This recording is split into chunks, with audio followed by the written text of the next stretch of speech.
ভয় করি না জাহান নামে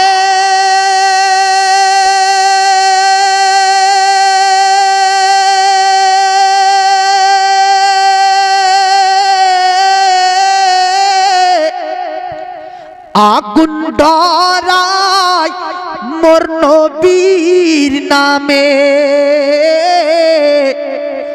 আগুন হয়ে যায় ফুল আল্লাহর নূরে তৈরি গো আমার মুহাম্মদ রাসূল। জোরে বলেন ভয় করি না জাহান নামে আগুন ডরাই নবীর নামে আগুন হয়ে যায় ফুল আল্লাহর নূরে তৈরি গো আমার মুহাম্মদ রাসূল। জোরে বলেন রাজা পৃথ্বীরাজ মনে মনে ভাবতেছে রে বাবা কি ব্যাপার, সব তো বাবা গরিব নওয়াজ নিজের দলে করে নিচ্ছে। কাল পর্যন্ত এইরকম ভাবে চললে আমার তো ঢাকঢোল শেষ, আমার তো ডঙ্কা শেষ, আমার তো আর মন্দিরে ঘন্টা বাজবে না। কি করা যায়, কি করা যায়? তো বলতেছে হুজুর এই হিন্দুস্তানের সবচাইতে বড় জাদুকারকে দেখেন। কি কয়? জাদুকর, বুঝেন? জাদু করিয়ে ওনাকে বস করব, জাদু করে খাজা মঈনুদ্দিন চিশতিকে আমরা পরাস্ত করব। জাদু কোথায় পাবো এরকম জাদুকর? ওনাকে একটা সন্ধান দেওয়া হলো। আজমির শরীফের এক জঙ্গলের মধ্যে একজন ব্যক্তি থাকে, তার নাম হচ্ছে জয়পাল যোগী। কি নাম? जयपाल। इस जादूगर को बुलाया जाए और उन्हीं के जरिए ख्वाजा को अपनी जगह से हटा दिया जाए। ठीक है, चलो जंगल में आया, जंगले आसलो राजा पृथ्वीराज निजे आसार पर जयपाल जोगी के बोलो, जो जयपाल जोगी तुम की करछो आज के जानो आजमिर शरीफेर घटना की ए ব্যাপার ए घटना घटतेছে।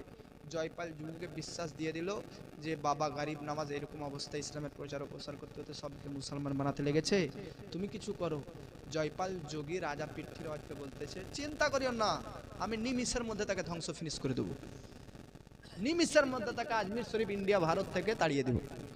জয়পাল যোগী আসলো, জানলেন কিসে আসতেছে? হাওয়ার বাঘের ওপর সবার হয়ে, হাওয়ার গতিবেগে বাঘের ওপর সবার হয়ে জয়পাল যোগী আনা সাগরের সম্মুখে খাজা মঈনুদ্দিন চিশতি রয়েছে। গরিব নওয়াজ তার ভক্তগণদেরকে একটা দাগ মেরে দিলেন। কি দাগ? এই দাগের বাইরে কেউ যাবে না, তোমরা সবাই দাগের মধ্যে থাকো। জয়পাল যোগী আসার পর সঙ্গে সঙ্গে তার হাতের মধ্যে কিছু সাপ ছিল, বিষাক্ত জ্বলন্ত সাপ। জয়পাল যোগী বিষাক্ত সাপকে গরিব নামাজের ওপর নিক্ষেপ করে দেয়, ফেলে দেয়, যা দংশন কর কাকে? গরিব নামাজকে। জয়পাল যোগীর সাপ, সব বেনাদার জ্বলন্ত বিষাক্ত সাপ দৌড়তে দৌড়তে লাফাতে লাফাতে আসতেছে। আর যেমনি ওই দাগের ভিতরে সাপ প্রবেশ করতে আরম্ভ করেছে, সঙ্গে সঙ্গে সাপগুলো সব আগুনে জ্বলতে আরম্ভ করেছে। সাপ যেমনই দণ্ডির ভিতরে প্রবেশ করতে পারল না, আগুনে জ্বলন্ত অবস্থায় জ্বলে পুড়ে ছাই হয়ে যায়। জয়পাল যোগী এবার নিঃশ্বাস নিল। একটা মানুষেরই না হঠাৎ একটা আশ্চর্য হয়ে গেল। বাবাজি আমার জয়পাল যোগী দ্বিতীয়বার ট্রাই করতেছেন কিসে জানেন? দ্বিতীয়বার ট্রাই করতেছেন আগুনকে ফেলে। কিসে? আগুনকে উপরে নিক্ষেপ করার জন্য জাদু করতেছে। আগুনকে যেমনই আগুনকে নিক্ষেপ করে, গরিব নামাজের ওই দণ্ডি দাগের কাছাকাছি যেমন আগুন আসে, ওই আগুন ওই জয়পাল যোগীর আগুন ফেরত হয়ে আগুনই জয়পাল যোগীকে গিয়ে লাগে। জোরে বলেন। জয়পাল যোগী দ্বিতীয়বারও ফেল। তৃতীয়বার কি করলো জানেন? জয়পাল যোগী একটা পাথর ফেলার চেষ্টা করলো। কি করলো? এবার জয়পাল যোগী একটা বড় মোটা পাথর নিক্ষেপ করার চেষ্টা করলো, ফেলার চেষ্টা করলো গরিব নওয়াজ সহ তার ভক্তগণদের ওপর। যেমনই ফেলার জন্য পাথর দেয়, আমার গরিব নওয়াজ হাতের ইশারা করে দেয় না জমিনের মধ্যে কোনো কিছু আছে, পাথরটা আটকে যায়। আজ পর্যন্ত ওই পাথরটা ঝুলন্ত অবস্থায় আছে, ওর ভিতরে এখন মাটি ভরে দেওয়া হয়েছে, এখনো মাটি ভরে দেওয়া আছে। আজমির শরীফ যাবেন, দেখবেন ওর ভিতরে মাঠে ভয় করে মানুষ যদি পড়ে যায় পাথর থেমে যায়।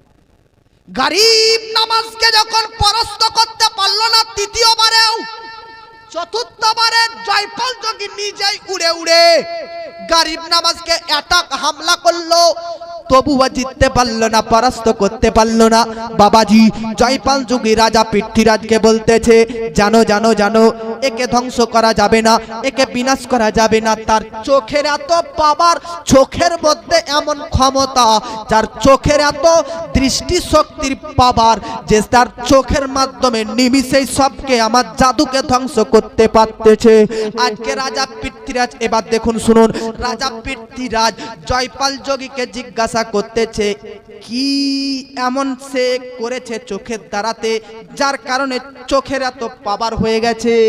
তো জয়পাল যোগী বলতেছে, এই সেই ব্যক্তি, সেই ব্যক্তির চোখ যার চোখে কখনো অচেনা গায়ের মাহারাম মহিলার দিকে কুদৃষ্টিতে তাকায়নি।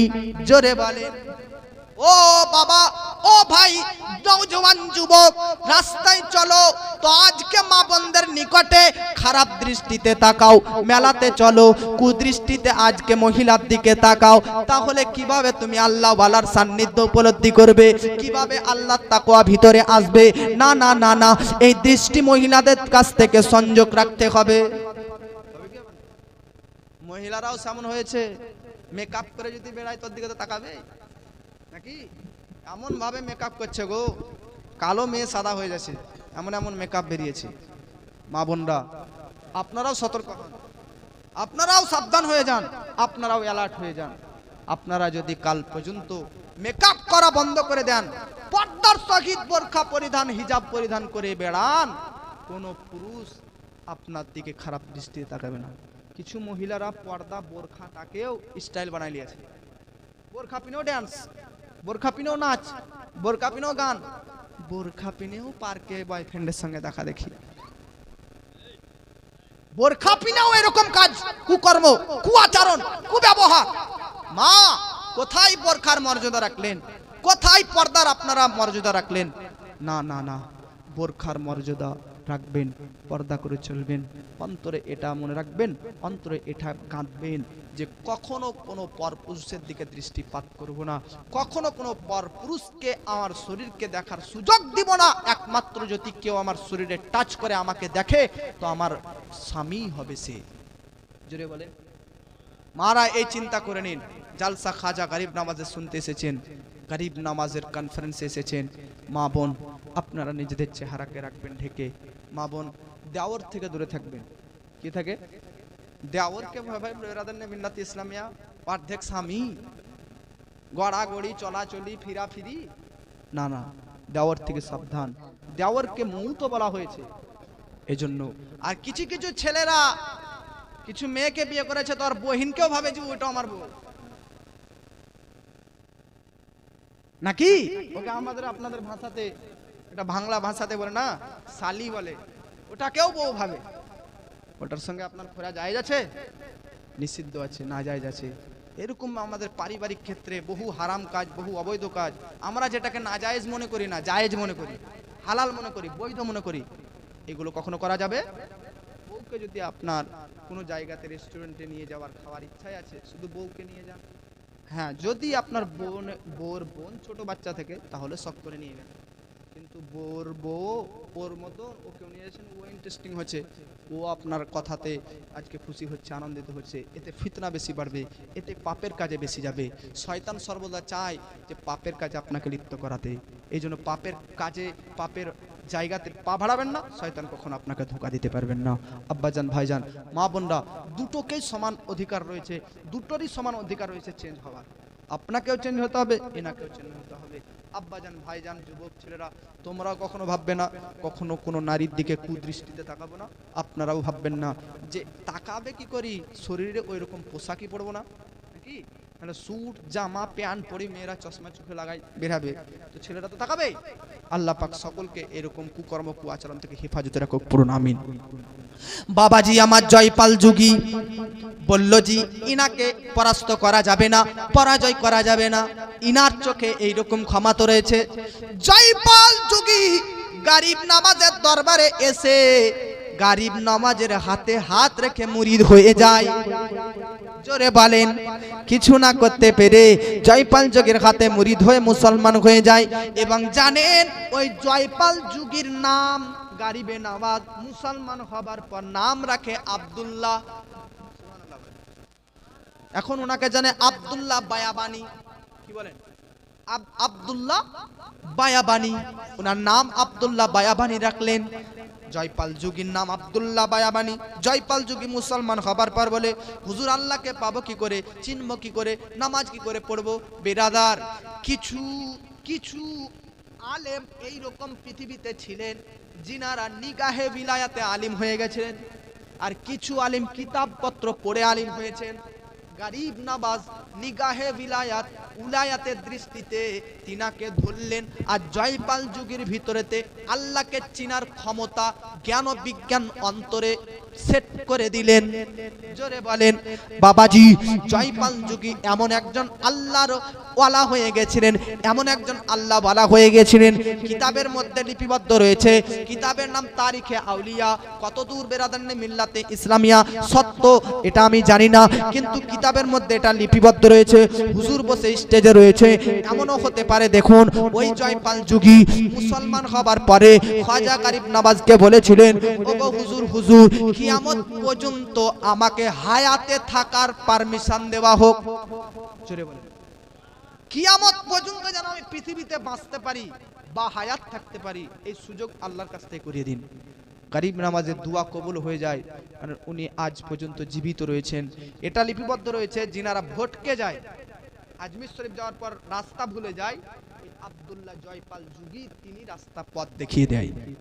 জোরে বলেন, এখনো চারজন ব্যক্তি, এটা সিরাতের মধ্যে পড়েছি আর কিতাবের মধ্যে এরকম লিপিবদ্ধ রয়েছে, চারজন ব্যক্তি এখনো জীবিত আছেন। এটা মুসালসাল মুহাদ্দিসিনে কেরাম থেকে প্রমাণিত।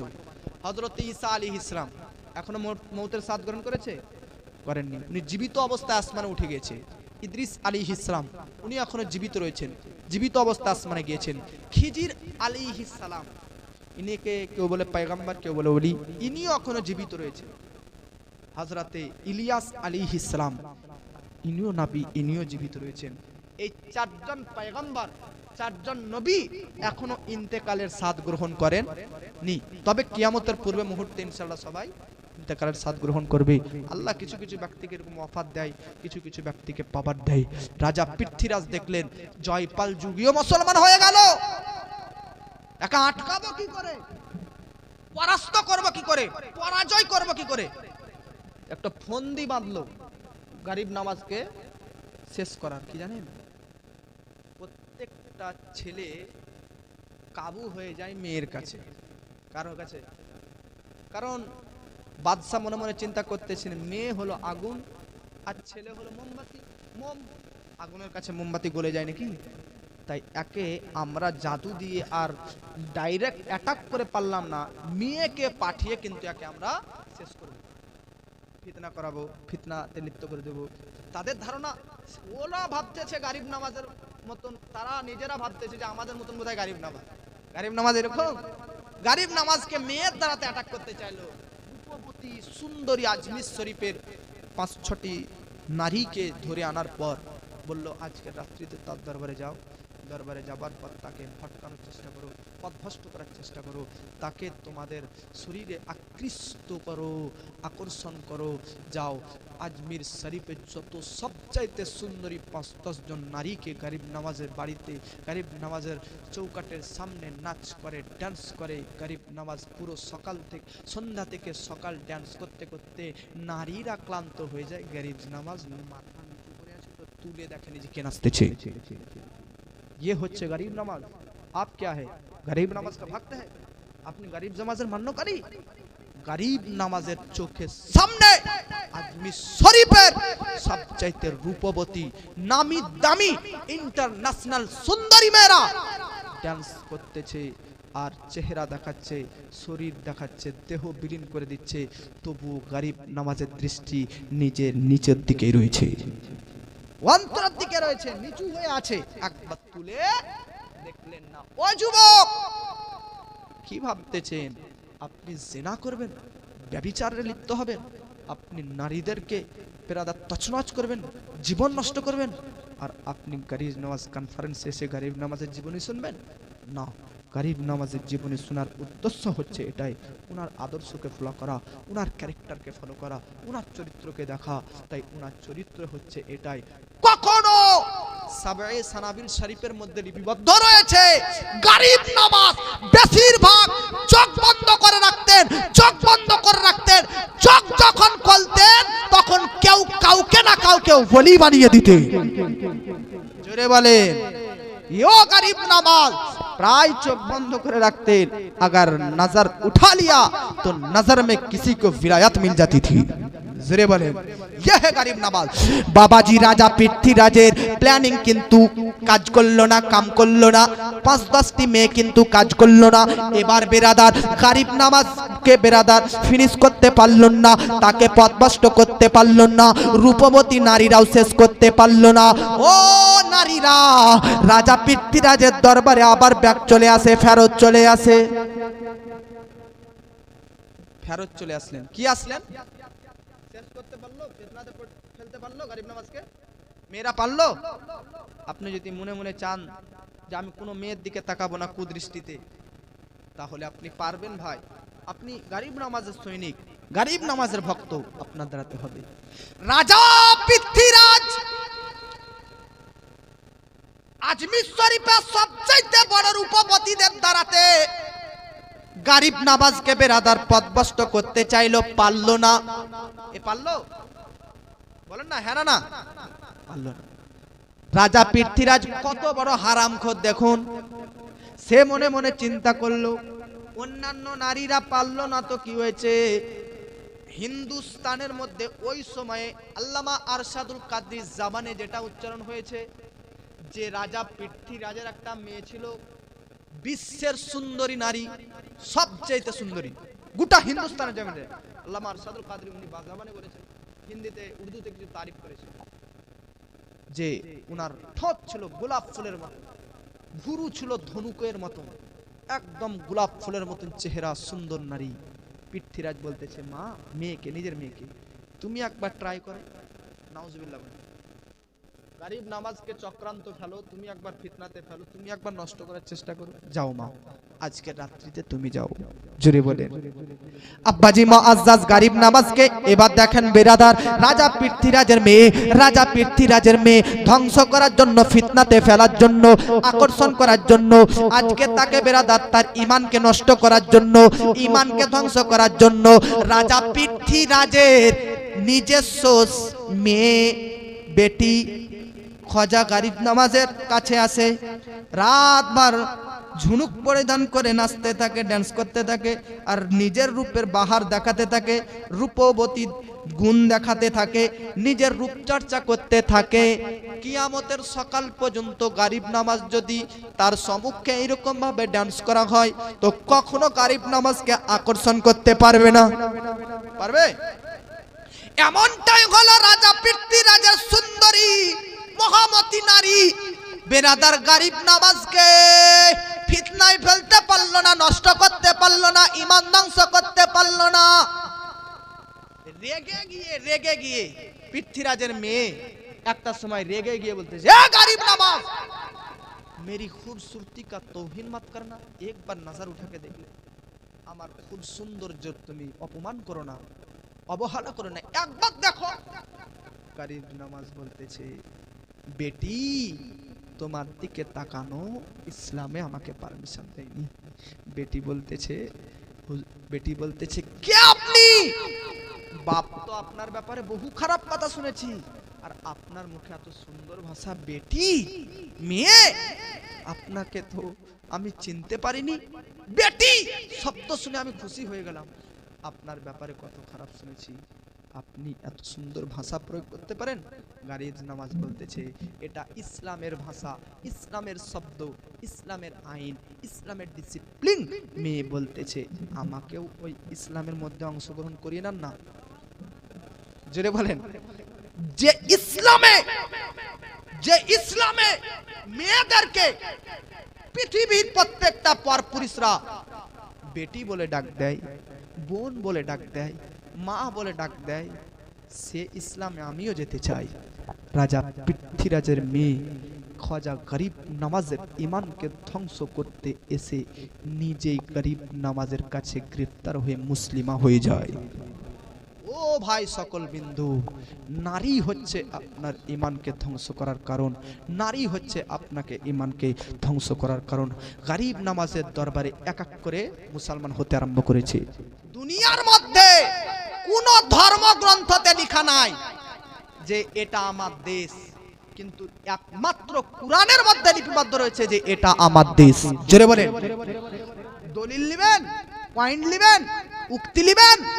কেউ যদি জিজ্ঞাসা করে তোমার যে এই ভারত তোমার দেশ, এর দলিল কি, তো বলবেন মৃত্যু ব্যক্তিকে কবরে দাফন করার সময় পড়ি মিনহা খলাকনাকুম, অর্থাৎ এই ভারতের মাটি থেকে তোমাকে তৈরি করা হয়েছিল, ওয়া ফিহা নুঈদুকুম, আবার এই ভারতের মাটিতে দাফন করা হলো, ওয়া মিনহা নুখরিজুকুম তারাতান উখরা, আর কিয়ামতের দিন এই ভারতের মাটি থেকেই তোলা হবে। जोरे बोलें, आप इस भारत का रहने वाले हैं, इसकी दलील कुरान में अल्लाह ने फरमा दिया। माशाअल्लाह, मुअज़्ज़ज़ सामने और मोहब्बत एक बार सुभान अल्लाह बोलें। हाँ सुभान अल्लाह बोलें। এখন সুবহান আল্লাহ বলে সবকিছু নিজের করে নিতে পারবে। একজন আল্লাহর ওলি, ওনাকে একজন মুরিদ কিন্তু ব্রাদার গিফট করেছে পারিন্দা, একটা পাখি। হুজুর নাম ওলির পাখির সঙ্গে কি সম্পর্ক নিয়ে নিয়েছে, ভক্ত মুরিদ গিফট করেছে। পাখিটা খাঁচায় বন্ধ করে রেখেছে। এই বুজুর্গ কিন্তু নামাজ পড়তে চলে গিয়েছেন। নামাজ পড়তে আসার পর দেখতেছে ওই খাঁচাতে কিন্তু আর পাখিটা নেই। কি ব্যাপার, তুই খাঁচা থেকে বার হলে কি করি? তো বলতেছে হুজুর আমি সুবহানাল্লাহ আল্লাহ জিকির তাসবিহ পাঠ করতেছিলাম, হঠাৎ করে খাঁচা থেকে বের হয়ে গেলাম। জোরে বলেন। आप जानते हो मछली माछ के নদীর মধ্যে ধরেন কি না? তো লিপিবদ্ধ রয়েছে কিতাবের মধ্যে, ওই মাছ আপনার জালে আপনার বনশিতে ফেসে যায় যে মাছ আল্লাহর জিকির থেকে অবহেলা হয়ে যায়। যখন জিকির আল্লাহর জিকির থেকে অবহেলা করে, দূর হয়ে যায়, গাফলাতি করে, তখন তাকে আপনার জালে আপনার বনশিতে से फंसे जाए।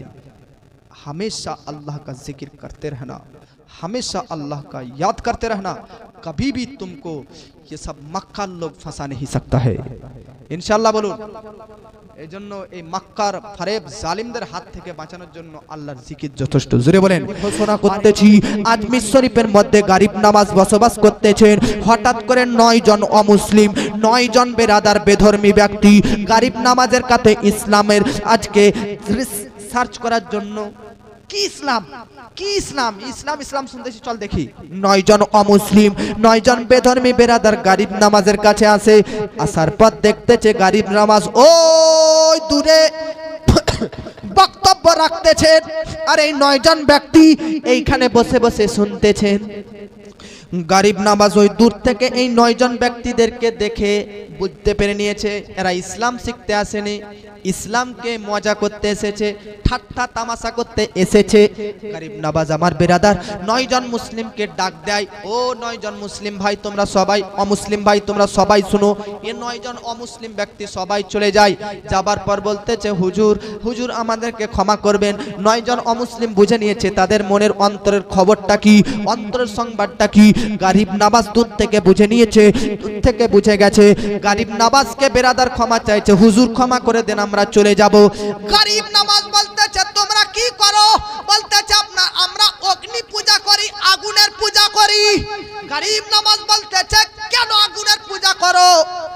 9 জন অমুসলিম বেধর্মী বলতেছে আগুনের পূজা করলে কিয়ামতের দিন ওই আগুন আমাদেরকে পুড়াবে না। আচ্ছা আগুন পোড়াবে না, তো চল একবার আগুনের মধ্যে ঢুকি দেখ, দেখি তোদেরকে এখন পোড়াতে পারছে কি পারে না, কিয়ামত তো দূর কি বাত হ্যায়। বেরাদার ওই 9 জন অমুসলিম যেমনই হাত আগুনের মধ্যে বাড়িয়েছে, পুড়তে আরম্ভ করে দিয়েছে, সরে এসেছে। হুজুর এটা কি সম্ভব, এটা কি বাস্তব? আগুনে যেই যাবে, কে মান্যকারী কে পূজাকারী কিছু চিনে না, পণ্ডিত গুরু কিছু চিনে না, ভক্ত মান ভক্ত কিছু চিনে না, সবকে গিলি খাবে। ওরে বাকলা বুকা পুকা, তোদেরকে গিলি খাবে। কিন্তু গরিব নামাজ এমন একজন ব্যক্তি যাকে খাওয়াটা অসম্ভব। সুবহানাল্লাহ সুবহানাল্লাহ। মুসলিম বলতেছে হুজুর কিভাবে আপনার খাওয়াটা অসম্ভব? আপনাকেও আগুন স্পর্শ করবে, আপনাকেও আগুন পুড়িয়ে দিবে, আপনাকেও আগুন পুড়িয়ে ছাই করে দিবে। এবার গরিব নামাজ জালালের মধ্যে আসার পর বলতেছে গরিব নামাজকে তো দূরের কথা, গরিব নামাজের চাপ্পালকে পর্যন্ত পুড়াতে পারবে না। জোরে বলেন সুবহানাল্লাহ। হয়ে যাক একবার, হয়ে যাক একবার।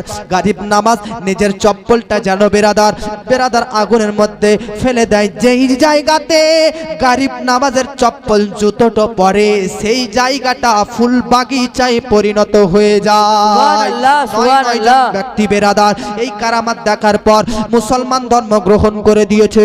আজ বিশ্ব শরীফের মধ্যে সবাই মুসলমান ধর্ম গ্রহণ করতেছে, কিন্তু রাজা পৃথ্বীরাজ মুসলমান ধর্ম গ্রহণ করতে পারছে না, মুসলমান ধর্ম গ্রহণ করতে পারছে না। খাজা গরিব নামাজের একজন মুরিদ রাজা পৃথ্বীরাজের রাজ দরবারে কর্মচারী হিসাবে কাজ করতেন। রাজা পৃথ্বীরাজ খাজা গরিব নামাজের মুরিদ ভক্ত কর্মচারীকে রাজা পৃথ্বীরাজ বেরাদার তার রাজ দরবারে বেরাদার আঘাত দেয়, যন্ত্রণা দেয়, কষ্ট দেয়। এই মুরিদ কষ্ট সহ্য না করতে পেরে আজকে গরিব নামাজের কাছে আসার পর শিকায়ত করে, হুজুর গো আপনার ভক্ত হয়েছি বলে, আপনার মুরিদ হয়েছে বলে আজকে রাজা পৃথ্বীরাজ আমাকে মারে, নানান রকমের কথা শোনায়, নানান রকম ভাবে অপমান করে। গরিব নামাজ একটা চিঠি লিখে দেয় যে ও রাজা পৃথ্বীরাজ তোমার কোনো অধিকার নেই আমার ভক্ত মুরিদকে আঘাত দেবার, আজকে তাকে মারার, তাকে কষ্ট দেবার। রাজা পৃথ্বীরাজ শোনার পরে, চিঠিটা দেখার পরে কোনো গ্যাটজই দিল না। কে গরিব নামাজের কথা শুনবো কি? তোকে কর্মচারী আমার, তোকে কষ্ট দেব, মারবো, ছাড়াবো আমার ব্যাপার, যা তোকে চাকরি থেকে বরখাস্ত করে দিলাম, চাকরি থেকে ছাড়িয়ে দিলাম। যেমনই এই চাকরি থেকে ছাড়িয়ে দেয় আর রাজা পৃথ্বীরাজ বলে ওই কর্মচারীকে ফাঁসির মধ্যে ঝুলিয়ে দাও। সুবহানাল্লাহ। কি করে দাও? ফাঁসির মধ্যে ঝুলিয়ে দাও। রাজা পৃথ্বীরাজের কথা শুনে ফাঁসির ব্যবস্থা, ওই কর্মচারীকে স্টাফকে কিন্তু ফাঁসিতে ঝুলিয়ে দেওয়া হলো। ঝুলন্ত অবস্থায় মানুষ ক মিনিট থাকলে মারা যাবে? 2 মিনিট, 3 মিনিট, 4 মিনিট। মারা গিয়েছে। সংবাদ বাড়িতে তার মার কাছে পৌঁছে যায়, আপনার ছেলে রাজ দরবারে ফাঁসিতে মারা গেছে। মা দৌড়াতে দৌড়াতে গরিব নামাজের কাছে যায়। একটাই আমার আদরের, একটাই আমার ভালোবাসার ছেলে ছিল, আজকে তাকে রাজা পৃথ্বীরাজ চক্রান্ত করে মেরে দিয়েছে। এখন আমি কার সাহারাতে জীবন যাপন করব? মার ভরসা স্বামীর পত্তার ছেলে নাকি? স্বামী মারা গেলে, স্বামীর মারা গেলে খুঁটি হয়ে তো ছেলেই দাঁড়াবে, হাতিয়ার হয়ে তো ছেলেই দাঁড়াবে। বেরাদার নে মিল্লাত ইসলামিয়া শক্তিশালী ছেলেই হবে, ক্ষমতাবান তো মায়ের ছেলেই হবে। ছেলে তো একটাই ছিল, সেও মারা গেল। এখন চলবে কিভাবে আমার জীবন? চলবে কিভাবে আমার জীবন? গরিব নামাজ জালালি ভাবে এসে মাকে সঙ্গে করে নিয়ে যাওয়ার পরে ওই বেটা মৃত বেটার কাছে নিয়ে যায়, মৃত ছেলের কাছে নিয়ে যায়। আর যাবার পরে গরিব নামাজ বলতেছে তুই যদি আমার ভক্ত বাস্তবে হয়ে থাকিস, আল্লাহর হুকুমে জিন্দা হয়ে যা। যেমনই বলা আল্লাহর হুকুমে জিন্দা হয়ে যা, সঙ্গে সঙ্গে ওই ডেড বডিটা আবার যেন জীবিত হয়ে আজকে সে উঠে মাকে গলা ধরে আদর করতে লাগলো। জোরে বলেন ইয়ে হচ্ছে খাজা মঈনুদ্দিন চিশতি রহমাতুল্লাহ আলাইহির কারামাত, যিনি মৃত ব্যক্তিকে জীবিত করতে পারেন। কিভাবে এটা সম্ভব? একমাত্র মৃত ব্যক্তিকে জীবিত করার ক্ষমতা তো আল্লাহর কাছে। একমাত্র বেরাদার নে মিল্লাতে ইসলামিয়া জীবিত ব্যক্তিকে মৃত করার ক্ষমতা আল্লাহর কাছে। গরিব নামাজের যদি ব্যাপারে এটা মানি, তাহলে তো এটা শিরক হয়ে যাবে। বাতিল পন্থীরা এটা প্রশ্ন করতে পারে, আল্লাহ তো মৃত ব্যক্তি থেকে মৃতকে জীবিত করতে পারে, তোমরা বলতেছো গরিব নামাজ মৃতকে জীবিত করেছে। তাহলে এটা শিরক হলো না? আমি বলতে চাই পাগলা বুকা, হাদিস পড়িসনি বলে এরকম কথা। আল্লাহ রাব্বুল আলামিন নবী সাল্লাল্লাহু তাআলা আলাইহি ওয়াসাল্লাম বলেছে যে নফল ইবাদতের সাহায্যে আল্লাহর সান্নিধ্য উপলব্ধি করে নেয়, আল্লাহওয়ালা হয়ে যায়। যখন আল্লাহওয়ালা হয়ে যায় তখন তাদের কানটা আল্লাহর কান হয়ে যায়, তাদের বলাটা আল্লাহর বলা হয়ে যায়, তাদের চোখ আল্লাহর চোখ হয়ে যায়। তারা যে চোখে দেখে আবেরাদান মিল্লাতে তাদের বলাটা আল্লাহর বলা হয়ে যায়, তাদের হাত আল্লাহর হাত হয়ে যায়, তাদের চলাটা আল্লাহর চলা হয়ে যায়। জোরে বলে বাবাজি, এটা শুধুমাত্র আল্লাহর প্রদানকৃত ক্ষমতাতে, আল্লাহর দেওয়া শক্তিতে, আতাই শক্তিতে গারিব নামাজের এটা শক্তি ছিল। এইরকম ভাবে বহু বেরাদার মিল্লাত ইসলামিয়া ঘটনা বেরাদার গারিব নামাজের রয়েছে। কিন্তু ওয়াজ শেষের দিকে রাজা পৃথ্বীরাজ যখন বিভিন্ন রকম ভাবে গারিব নামাজকে অ্যাটাক করতে লাগলো, গারিব নামাজ একদিন বলল এই পৃথ্বীরাজকে অন্য রাজ্যের বাদশা এসে হারিয়ে গ্রেফতার করে নিয়ে চলে যাবে। সুবহানাল্লাহ। আপনার মনে আছে যখন গারিব নামাজ মাদিনা থেকে পাঞ্জাব হয়ে আসছিল, তখন একজন সুলতান শিহাবুদ্দিন মোহাম্মদ কয়রি বলল যে যাও না, আমরা হেরে আসতেছি, পৃথ্বীরাজ পারবে না, বলেছিল না? ওই বাদশা স্বপ্নের মধ্যে দেখতেছে যে হিন্দুস্তানের মধ্যে সে মানুষকে হারাতে পারবে। হিন্দুস্তানের মধ্যে একজন ব্যক্তি উন্নয়নে হিন্দুস্তান পরিবর্তন হয়ে গেছে। সে স্বপ্ন থেকে জাগার পর মুফতিয়ান ইকরামকে মাসলা জিজ্ঞেস করে, তাকে সুপরামর্শ দেয়। সে শিহাবুদ্দিন মোহাম্মদ গৌরী আবার ব্যাক আসে, হিন্দুস্তানের প্রতি অ্যাটাক করে। অ্যাটাক করার পর রাজা পৃথ্বীরাজকে গ্রেফতার করে নেয়। আর ওই ব্যক্তি বলে, কে এমন ব্যক্তি যার সাহায্যে এত পরিবর্তন হলো? তো তার দরবারে যাই, তো চল। আসলো, দেখতেছো এই তো সেই গারিব নামাজ, তাকে পাঞ্জাবের পথে আমি দেখেছিলাম। জোরে বলে, এ হচ্ছে খাজা গারিব নামাজের পাওয়ার। বহু পাওয়ার রয়েছে, বহু ক্ষমতা রয়েছে। লাস্ট পর্যন্ত এর বক্তব্য শেষে লাস্ট পর্যন্ত বলেছিলাম গতকালকে যে কত হিজরিতে তিনার জন্ম হয়েছিল? 537 হিজরিতে তিনার জন্ম হয়েছিল। 633 হিজরিতে ইন্তেকাল হচ্ছে। কি হচ্ছে? ইন্তেকালের কাছাকাছি, ইন্তেকালের। শুনেন, আপনারা মন দিয়ে শুনছেন তো? শুনেন না? শুনছেন না? একবার হাত উঠে বলুন সুবহানাল্লাহ। আর মহব্বতে বলুন সুবহানাল্লাহ। নারায়ে তাকবীর, বাবা নারায়ে তাকবীর। আর একবার জোরে বলুন, নারায়ে তাকবীর, আল্লাহু আকবার, নারায়ে রিসালাত, ইয়া রাসূলুল্লাহ, নারায়ে তাকবীর, আল্লাহু আকবার, নারায়ে রিসালাত, ইয়া রাসূলুল্লাহ। সিদ্দিক, উমর, উসমান, হায়দার, চারজন সাহাবী সবচেয়ে বেহতর। সুবহান আল্লাহ। সিদ্দিক, ফারুক, উসমান, হায়দার, চারজন সাহাবী সবচেয়ে বেহতর। কেন? কারণ তাদের দিলেতে, তাদের দিলেতে, তাদের দিলেতে আছে খোদার পয়গম্বর। নারায়ে তাকবীর, আল্লাহু আকবার, নারায়ে তাকবীর, আল্লাহু আকবার, নারায়ে রিসালাত, ইয়া রাসূলুল্লাহ। জোরে বলেন। ইন্তেকালের কাছাকাছিতে বহু ঘটনা রয়েছে ভাই, ওনার জীবনী করে তো শেষ করা যাবে না দু নাইটে। ওইদিকে দিল্লির মধ্যে কাকে রেখে এসেছিলেন? কুতুবউদ্দিন বখতিয়ার কাকিকে। খাজা গারিব নামাজ যখন হিন্দুস্তানে আসছিল, তাবরেজ বলে একটা শহর পার করে আসতেছিল। ওই তাবরেজ শহরে একজন ব্যক্তিকে দেখতে পায়, খাজা শামসুদ্দিন ইলতামাস রহমাতুল্লাহ আলাইহি। উনাকে দেখা মাত্রই বলে দিয়েছিল, তুমি হি একদিন দিল্লি কা বাদশা বানোগে। এটা গায়েবের খবর দিয়েছিল গারিব নামাজ। দেখতেছেন উনার জীবদ্দশায় 607 হিজরিতে ওই খাজা শামসুদ্দিন ইলতামাস দিল্লির সরজমিনের রাজা হয়ে যান। জোরে বলে, এ হচ্ছে গারিব নামাজের পাওয়ার, গারিব নামাজের ক্ষমতা। দিল্লিতে কুতুবউদ্দিন বখতিয়ার কাকি বললেন, হুজুর আমি আপনার সঙ্গে একবার দেখতে চাই, বহুদিন থেকে আপনার সঙ্গে দেখা হয়নি, খাজা গারিব নামাজকে দেখতে চাই, আমি আপনার কাছে আসতে চাই। খাত চিঠি পৌঁছলো।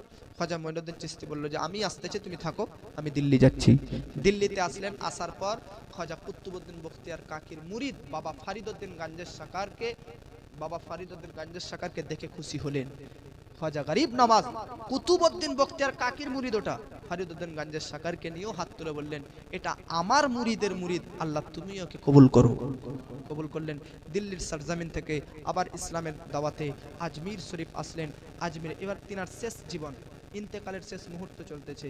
উনি ইন্তেকালের আগে যে যত টাকা পাওনাদার বা ছিল না ছিল সবাইকে দিয়ে দিলেন। আপনাদের আমাদের ইন্তেকালের আগে দেখবেন আপনার কাছে কে কত টাকা পায়, কার কাছে আপনি ঋণী হয়ে আছেন, ওইগুলো দেখবেন। না হলে কবরের আযাব বহু কষ্ট লিপ্ত হবেন, ঋণ পরিশোধ করে যাবেন। জানাজার ময়দানে বলে না যে যদি কারো কাছে এই ব্যক্তি ঋণী হয়ে থাকেন তো তাদের সুসন্তান বাপদাদারকে বলবেন এসে নিয়ে যাবেন। তো তার আগে আপনি আপনার নিজের ঋণটা পরিশোধ করে দিবেন। বেরাদার মিল্লাত ইসলামিয়া, ইন্তেকালের আগে কিছু কথা মনে রাখবেন। ইন্তেকালের আগে ঋণ পরিশোধ করবেন। ইন্তেকালের আগে নামাজ পড়বেন। আপনি বলবেন ইন্তেকালের আগে নামাজ कैसे पढ़ेंगे? একজন বুজুর্গ ব্যক্তিকে একজন ব্যক্তি বলতেছে হুজুর कौन सा दिन अल्लाह के नजदीक अमल के एतबार से पसंदीदा है? আল্লাহ বলতেছেন ইন্তেকালের আগের দিন আল্লাহর নিকট ওই দিনটার আমলটা বেশি গ্রহণযোগ্য। এই ব্যক্তি বলতেছে হুজুর আমি বুঝবো কি করে যে আমার কোন দিন ইন্তেকাল হবে? তো বুজুর্গ ने कहा हर दिन अपनी जिंदगी की आखिरी दिन समझो। প্রত্যেক দিন নিজের জীবনের শেষ দিন, তাহলে ওই দিনটার আমল আল্লাহর নিকট গ্রহণযোগ্য হবে। এগুলো মনে রাখবেন, নামাজ থেকে দূরে চলবেন না। আর মুআজ্জাজ সামাইনি কেলাম, গরিব নওয়াজকে ইন্তেকাল আগে বেশিরভাগ তিনি কান্না করতে দেখতে পাওয়া যেত। কি করতে? কান্না করতে দেখতে পাওয়া যেত। গরিব নওয়াজের দুটো স্ত্রী ছিল, কয়টি? ইসলামের খাতিরে উনি বিবাহ করতেন না, 50 বছর পর বিবাহ করেছেন। আল্লাহ নবী হুজুর সাল্লাল্লাহু আলাইহি ওয়াসাল্লাম বলল বিয়ে করা আমার সুন্নাত, তুমি বিবাহ করো। তিনি দুটো বিয়ে করেছেন, একটা স্ত্রীর নাম ইসমাতুল্লাহ আর একটা বিবির নাম উম্মাতুল্লাহ। তিনার ছেলে হচ্ছে 3টি আর মেয়ে হচ্ছে 1টি। কয়টি ছেলে? 3টি ছেলে, একটা মেয়ে। মুআজ্জাজ সামাইনি কেরাম, উনি খাজা গরিব নওয়াজ তিনার খলিফা সংখ্যা 59টা রেখে গিয়েছিলেন, মানে 59 জনকে খেলাফত দিয়ে গিয়েছিলেন। আরো অনেক আছে যেটা মুআররিখিনগণ লিখতেছেন, ওটাই বলতেছি। ইন্তেকালের আগে ছেলেদেরকে নিজের বিরাসত উত্তরাধিকারী সূত্রে যেটা পাওয়া সবকে দিয়ে বুঝিয়ে তিনি বাড়ির ভিতরে রুমে প্রবেশ করে গেলেন। সন্ধ্যায় প্রবেশ করলেন। বাইরে থেকে সবাই জিকির আজকার দরুদ তাসবির আওয়াজ শুনতে পাচ্ছে। ফজরের নামাজে এসে সবাই দেখতেছে আর কেউ জিকির আজকার দরুদের শব্দ শুনতে পায় না। দরজা খুলে দেখতেছে খাজা মঈনুদ্দিন চিশতি ইন্তেকাল করেছেন। ইন্না লিল্লাহি ওয়া ইন্না ইলাইহি রাজিউন। ইন্তেকাল করেছে তো তার কপালে একটা নকশা উঠেছিল, হাজা হাবিবুল্লাহ মাতা ফি হুবিল্লাহ। তিনার কপালে এটা লেখা উঠে গিয়েছিল যে ইনি আল্লাহর প্রেমিক আর আল্লাহর প্রেমেই ইন্তেকাল করেছে। আমরা মারা যাওয়ার পর আমাদের কাফনে আমাদেরকে লিখে দিতে হয়, এটা আমাদের জীবন। গরিব নওয়াজের জীবন কুদরতি ভাবে তিনার কপালে লেখা উঠে যায়। ऐसी जिंदगी बनाओ, मरना तो एक दिन हर को है, मरते तो সবাইকে একদিন হবেই। কেন গরিব নওয়াজের আজকে মুআজ্জাজ সামাইনি কেরাম চর্চা চলতেছে? ইন্তেকাল হওয়া 800 বছর 900 বছর হয়ে গেল, তবুও তিনার নামের ডঙ্কা কেন বাজতেছে? কারণ তিনি পৃথিবীতে আল্লাহর নামের ডঙ্কা বাজিয়ে গিয়েছেন। যারা পৃথিবীতে আল্লাহ আল্লাহ রসুলের অনুগত অনুসরণার্থে ডঙ্কা বাজিয়ে যাবেন, তাদের মরার পর তাদের নামের ডঙ্কা পৃথিবীতে কিয়ামত পর্যন্ত চলতে থাকবে। हर सहाबी का देखो, हर ताबई का देखो, हर बुजुर्ग, हर वली, हर सहाबी, हर आशिक रसूल को देखो, उनका चर्चा आज भी हर स्टेज में लिया जाता है। क्यों? इसलिए कि वो अपनी ज़िंदगी में अल्लाह अल्लाह रसूल का चर्चा किया था। इसलिए मुसलमान अभी भी वक्त है, तौबा करो, संभल जाओ और इस्लाम की तरफ आओ और इसके रसूल पे गिरफ्तार हो जाओ। याद रखना मुसलमान, ख्वाजा मोइनुद्दीन चिश्ती इंतेकालेर पर तिनाके माजार दाफन करा হয়। কিছু ব্যক্তি শুনেন, মাজার সবার হয় না। ফেরাউনের মাজার পাবেন, নমরুদের মাজার পাবেন, সাদ্দাদের মাজার পাবেন, পাবেন না। ইয়াজিদের মাজার পাবেন, পাবেন না। আদম নবীর মাজার পাবেন, ইব্রাহিম নবীর মাজার পাবেন, মুসা আলাইহিস সালামের নবীর মাজার পাবেন, সুলাইমান আলাইহিস সালামের মাজার পাবেন, দাউদ আলাইহিস সালামের মাজার পাবেন, আমার আপনার নবীরও মাজার পাবেন, বড় পীরও মাজার পাবেন, গরিব নওয়াজেরও মাজার পাবেন। আল্লাহ ওয়ালাদের মাজার হয়, বেঈমান কাফির মুশরিকদের মাজার থেকে যারা দূরে তারা ভাবতেছে এটা মাজার কাদের হয়? মাজার পূজারি বলে কি বলে না আমাদেরকে? কবর পূজারি বলে কি বলে না? আরে বলে না ভাই, বলে না? আমরা কবর কেন যাই? আল্লাহ কোরআনের মধ্যে বলতেছে ইন্না রাহমাতাল্লাহি করিবুম মিনাল মুহসিনিন। আমি আল্লাহ পাকের রহমত, খাস রহমত আমি আল্লাহর ওলির নিকটে রেখেছি। যার আপনার এখানে ফ্যাক্টরি পাওয়া যায় না কি যায় না, জুসের ফ্যাক্টরি, ফলের ফ্যাক্টরি, চালের ফ্যাক্টরি, গমের ফ্যাক্টরি, তো যার গম দরকার গমের ফ্যাক্টরিতে যায়, যার চাল দরকার চালের ফ্যাক্টরিতে যায়, যার জুস দরকার জুসের ফ্যাক্টরিতে যায়। আল্লাহ বলতেছেন ইন্না রাহমাতাল্লাহি করিবুম মিনাল মুহসিনিন, আমি আল্লাহর রহমতের ফ্যাক্টরি ওলিদের দরবারে আছে।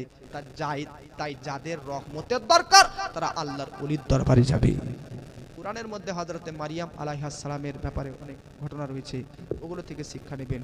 হজা গরিব নামাজ ইন্তেকাল করলো, ইন্তেকালের পর ওই যে বললাম না ফরিদউদ্দিন গাঞ্জের সাকার, বললাম কি বললাম না, ফরিদউদ্দিন গাঞ্জের সাকার তিনার কবরের পাশে কুরআন শরীফ পাঠ করতেছে। গরিব নামাজের কবরের সাইডে এই ঘটনাটা শুনুন, কুরআন শরীফ পাঠ করতেছে। এক পারা শেষ, দু পারা শেষ, তিন পারা শেষ। বাবা ফরিদউদ্দিন গাঞ্জের সাকার জিলহজ মাসের 10 তারিখ আরাফার রাত্রিতে আজমির শরীফে গরিব নামাজের মাজারের পাশে কুরআন তেলাওয়াত করতেছে। 15 পারা যেমনই পৌঁছে যায়, সূরা কাহাফ বা সূরা মারিয়ামের মধ্যে কোনো এক জায়গাতে বাবা ফরিদউদ্দিন গাঞ্জের সাকার পড়তে পড়তে মিস্টেক ভুল করে দেয়। আর যেমনই ভুল করে দেয় তেমনি গরিব নামাজ মাজারের ভিতর থেকে সঠিকটা বলে দেয়। সুবহানাল্লাহ। বাবা ফরিদউদ্দিন গাঞ্জের সাকার সঠিকটা শুনে নিজের পড়াকে সংশোধন করে নেয়। আশ্চর্য ব্যাপার, কবরের ভিতর থেকে হুজুর কিবলা আওয়াজ দিয়ে আমার ভুল সংশোধন করলেন। কুরআন শরীফ একদিকে রাখলেন, বন্ধ করে রাখলেন। রাখার পর বলতেছে হুজুর আমি জানি না জান্নাতি না জাহান্নামী, হুজুর গরিবে নামাজ আপনি বলে দিন। খাজা গরিব নামাজ বলতেছে ও বাবু বাবু, যে এত সুন্দর সুমধুর কণ্ঠে কোরআনকে আবৃত্তি করতে পারে, কোরআনকে পাঠ করতে পারে, সে কখনো জাহান্নামী হতে পারে না, অবশ্যই সে জান্নাতি। সুবহানাল্লাহ। আজ্জাজ জামাইনে কেরাম, তাহলে ভাবুন বেরাদার, গরিব নামাজের দরবারে কে গিয়েছে এটাও জানেন, ভুল পড়লে ধরিয়ে দিচ্ছেন, জান্নাতি না জাহান্নামী এটাও বলতে পারতেছেন। তো গরিব নামাজের এই পাওয়ার যদি হয়, তাহলে গরিব নামাজ যার কালমার বাণী ছড়ালেন তার কত পাওয়ার হবে, জোরে বলেন, তার কতটা পাওয়ার হবে। এই বিশ্ব জগতে ঘুরে যারি জোড়া পাবে না, আমারই নবীর মতো আরে নবী হবে না। জোরে বলেন, আমার নবীর মতো আরে নবী হবে না। জোরে বলেন সুবহানাল্লাহ। জন্য বাবাজি মাজারে যাবেন, আদবের সহিত যাবেন, ভদ্রতার সহিত যাবেন। এইবার শেষ করতেছি, মাজারে যাবেন, মাজারে বেশি নয়, অতিরিক্ত নয়, একটা চাদর চাপাবার চেষ্টা করবেন। মাজারে 4 হাত দূর, 4 হাতের ডিস্টেন্সে ফাতিহা পড়বেন, সূরা ইখলাস পড়বেন, জিয়ারত করবেন, দোয়া আল্লাহর দরবার করবেন, ওলির ওসিলা নিয়ে দোয়া চাইবেন, চাওয়ার মতন চাইবেন। কথা বুঝতে পেরেছেন? চাওয়ার মতন চাইবেন, না হলে পাবেন না। আপনি মানে এসেছেন, পাননি, ভাবছেন ওলি কিছু দিতে পারলো না। না, একজন ব্যক্তি গরিব নামাজের মাজারে এসে বলতেছে কম বেশি 10 বছর ধরে সে অন্ধ ছিল, হুজুর আমার অন্ধ ভালো করে দেন, আমার দৃষ্টিশক্তি ফিরিয়ে দিন। 10 বছর ধরে দোয়া করতেছে। আর 10 বছর পর ওইখানে বাদশা औरंगजेब গিয়েছে জিয়ারত করতে। কে? औरंगजेब। क्या है? कौन है तू? বলে হুজুর আমি অন্ধ ব্যক্তি, 10 বছর ধরে এখানে আছি, দৃষ্টিশক্তি চাইছি হুজুরের কাছে। আচ্ছা এখনো পাসনি? না, আমি औरंगजेब বাইরে থেকে একটু ঘুরে আসছি, যদি তোর দৃষ্টিশক্তি না ফিরে তাহলে তোকে হত্যা করে দেব। ये অন্ধ ব্যক্তি আব কাকুতি বিকুতি করার পর হুজুর এতদিন তো অন্ধর ব্যাপার নিয়ে আপনাকে বলতেছিলাম, এবার তো জান আর মরণের ব্যাপার চলে আসলো। হুজুর জান আর মরণের ব্যাপার।